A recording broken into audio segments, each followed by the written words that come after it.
నారా చంద్రబాబు నాయుడు గారు 2014 ఎలక్షన్ల ముందు మీ అందరూ నాకు ఓటు వేసినట్లయితే మీ బంగారాల పైన ఉన్న రుణాలని నేను మాఫీ చేస్తాను అని చెప్పి 2014లో అధికారంలోకి వచ్చారు. అధికారంలోకి వచ్చిన తర్వాత ఆయన మీ బంగారం రుణాలను మాఫీ చేశారా లేదా? ఒక్కసారి ఆలోచించండి. ఆయన ఇచ్చిన మాటను తప్పారు. అదే మరి జగన్మోహన్ రెడ్డి గారు 2019లో ఇచ్చిన హామీలు నవరత్నాలు అని మీ పిల్లలకి బడికి పంపిస్తే అమ్మ ఒడి ఇస్తాను అని చెప్పారు. ఇచ్చారా లేదా? 5 సంవత్సరాలు మీ పిల్లలకి అమ్మ ఒడి కింద 15,000 రూపాయలు ఇచ్చారు.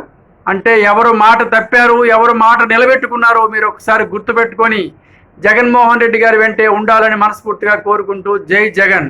సబ్స్క్రైబ్ చేసుకోండి. Thank you.